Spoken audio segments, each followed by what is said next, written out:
Hey everybody, it is GleeCon here with another episode of Lore of Warcraft. It's been a hectic week, and I'm sorry I haven't made any posts before then. Um, a little under the weather, so I feel like since I started the show just a few months ago, I've been sick more times than I probably have in the past few years. It's crazy.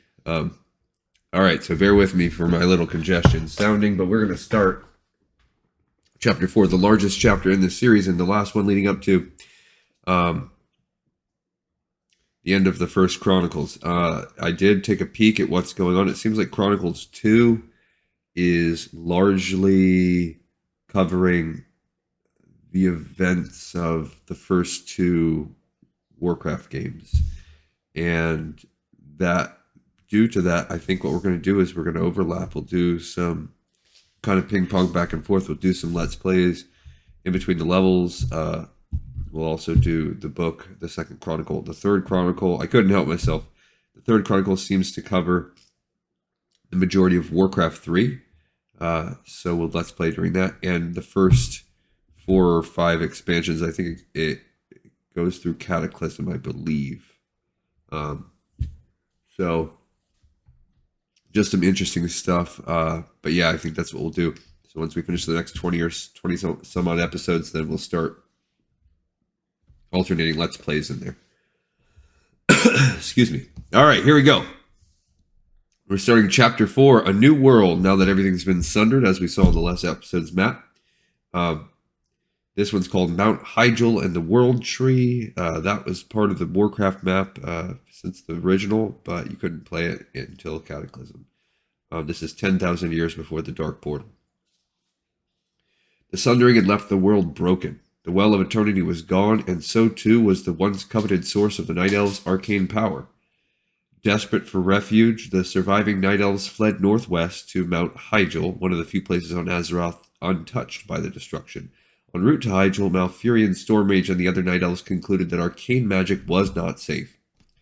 They agreed to prohibit its use to avoid another catastrophe like the War of the Ancients, yet as they reached the summit of Mount Hyjal, they were horrified to discover a second, smaller Well of Eternity. Equally shocking was the figure whom the Night Elves found standing at the fountain's shores, Illidan. Before the Sundering, Illidan had filled several vials with enchanted liquid from the original Well of Eternity. He had poured some of them into the lake atop Hyjal, transforming the idyllic waters into another fount of arcane power. Violence erupted when a group of Night Elves confronted Illidan, and his brother Malfurion was forced to restrain him, yet Illidan insisted that a new Well of Eternity was necessary. With it, the Night Elves would have the arcane power they needed to fight off the Burning Legion when, not if but when, it returned. Though some of the surviving Highborn agreed with Illidan, the majority of the Night Elves did not. They chastised him for his brash and selfish act, claiming that a new Well of Eternity could be used as a gateway for the Legion. Even then, Illidan remained unapologetic. Seeing no other recourse, the Night Elves decided to deal with Illidan once and for all. Ultimately, the decision was made to imprison the sorcerer. Malfurion himself would see to enacting this punishment. With the help of Cenarius, he chained Illidan deep within a barrow prison. Malfurion then charged the priestess Maiev Shadowsong, the dual wielder, the demon blades, to stand guard over the wayward sorcerer. She would later take on the mantle of Warden, founding an order of elite and secretive Night Elf jailers. Cool. Didn't really fully know that's their backstory. Upon learning of the second, excuse me, second well, 3 of the great dragon aspects converged on Hyjal. Like the Night Elves, they knew that so long as the Fount of Power existed, the Legion would have a means to invade Azeroth once again. Thus, the aspect of life, Alexstrasza, used an enchanted seed to sprout a mighty tree over the Well of Eternity.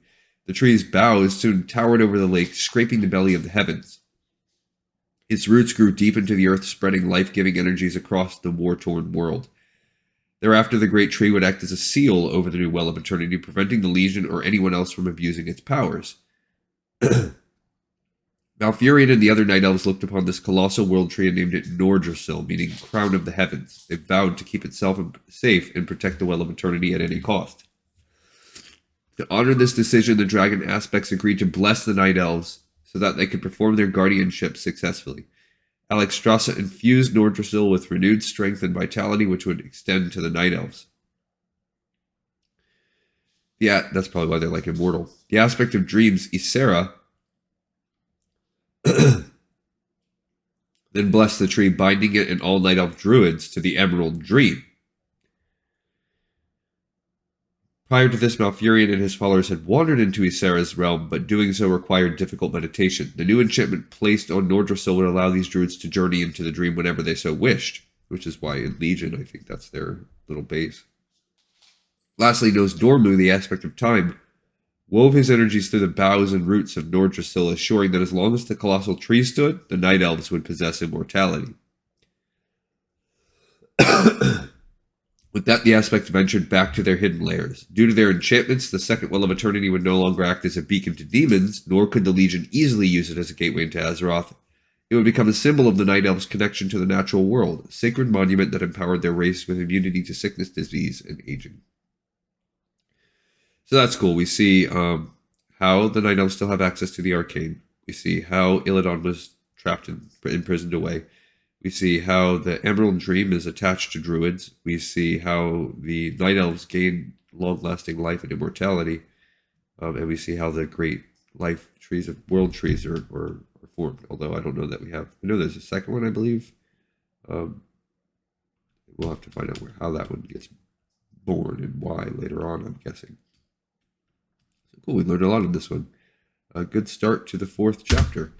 This is the Dragon Aspect's Blessing, the World Tree Nordrassil, just the 3 good ones. We know Malygos is already sent off and crazy, and we know the black one, Malfurion, is turned into Deathwing, and he's evil. And Malygos stays kind of evilish. It's pretty cool.